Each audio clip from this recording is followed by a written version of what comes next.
porque, de novo, eu já falei isso um monte de vezes aí, peço desculpa a você que tá assistindo aí isso pela 1000ª vez. O Alexandre de Moraes, ele não é exatamente um cara que não é midiático, ele é um cara que vai no estádio e dá dedo pros outros, ele faz ensaio fotográfico, entendeu? Aquele julgamento do Bolsonaro lá, goste ou não do resultado, é um teatro, entendeu? Quando é pra tirar o Toffoli, eles ficam quietinhos, escondidinhos, só eles lá, entendeu? Então, é estranho por que esse que tu tá fazendo esse silêncio? Tu não é do silêncio, entendeu? Tu não é o cara do silêncio.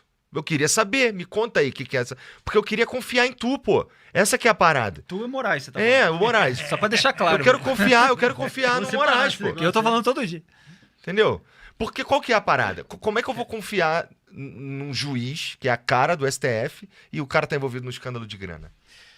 Então, não dá para confiar nos atuais ministros que têm esse tipo de conduta, com toda essa promiscuidade, com uma ala podre da elite empresarial e por meio de uma série de procedimentos que eles próprios foram alterando. Eu mostrei outro dia que numa sessão de 2016 do Conselho Nacional de Justiça, então presidido pelo Ricardo Lewandowski, que em geral é o presidente do STF, que preside o CNJ, eles ampliaram o conceito de magistério que está previsto tanto na Constituição Federal quanto na Lei Orgânica da Magistratura Nacional, LOMAN, para abarcar palestras dadas por magistrados. Portanto, para permitir que magistrados dessem palestras, não cursos, aulas em instituições de ensino, que era o que aquele conceito significava antes e já tinha sido alvo de várias resoluções do CNJ, só para detalhar, mas sem alterar o conceito, para dar palestras em eventos bancados por bancos e por outras empresas privadas.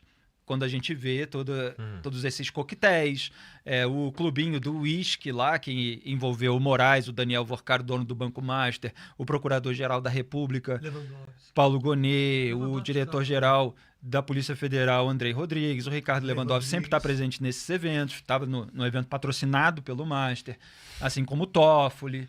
Então, toda essa turma está lá nos comes e bebes nesses eventos. E naquela sessão... são burros ou esses caras são corruptos? Não é possível.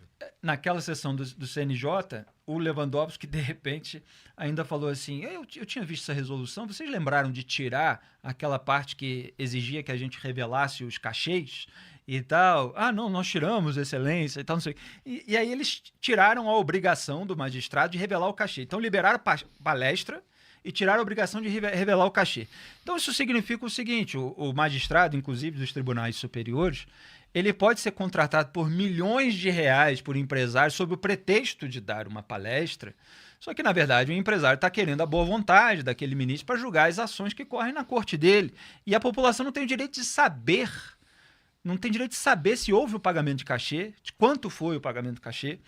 Então, assim, ao longo dos últimos 10 anos, pelo menos, você tem uma derrubada dos obstáculos morais e dos dispositivos legais que gerou uma promiscuidade muito grande entre magistrados e essa elite empresarial que tem a sua ala podre e as pessoas interessadas em processos na corte. E os escritórios de advocacia são um instrumento para isso. Então você tem agora o contrato de 130 milhões de reais, que seria de 130 se tivesse concluído todo o tempo, mas o Daniel Vorcaro foi preso antes, mas chegou a pagar 80 milhões de reais para o escritório da Viviane Barci de Moraes, que eram mais de 3 milhões e 600 mil reais por mês.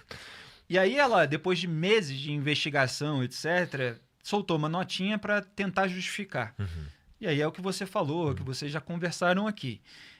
Não convenceu ninguém. Porque ela falou de 94 reuniões de até 3 horas, teve que subcontratar 3 escritórios e participaram 15 advogados. Aí você vai fazer todas as contas com os valores do mercado, não chega a 3 milhões e 600 mil reais por mês.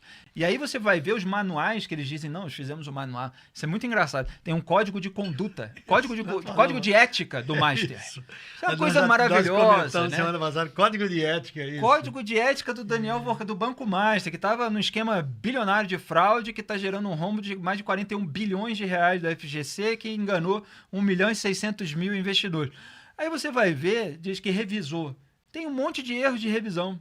Ou acertos, né? A depender de quem olha. Porque tem uma parte que é cômica, é tragicômica. Tem assim, você deve ou você não deve, sabe? Tipo essas coluninhas de jornal, nota 10, nota 0. Tem uma coluninha ali no código de ética. Aí o você não deve, tá assim, você não deve impedir que sejam utilizadas informações inverídicas e negociações de fraude, alguma coisa de fraudulenta. Ou seja, pode deixar rolar. Se é você não deve impedir, significa que você deve deixar. Você deve deixar Tá rolar permitido. fake news, Tá permitido. fraude e tal. Então tá lá no Código de Ética. Eu tava ironizando no meu programa, Igor, dizendo assim, não, Daniel Borcara agora vai alegar. Não, eu pedi... Contratei um escritório de advocacia, falou que era pra agir assim e tal, tô seguindo a ética. Então, assim, não tenho culpa, a culpa é dela. Que tá dizendo, não, pode gerar fake news, pode fazer fraude e tal. Então, assim, Ô, é Felipe, ridículo. eu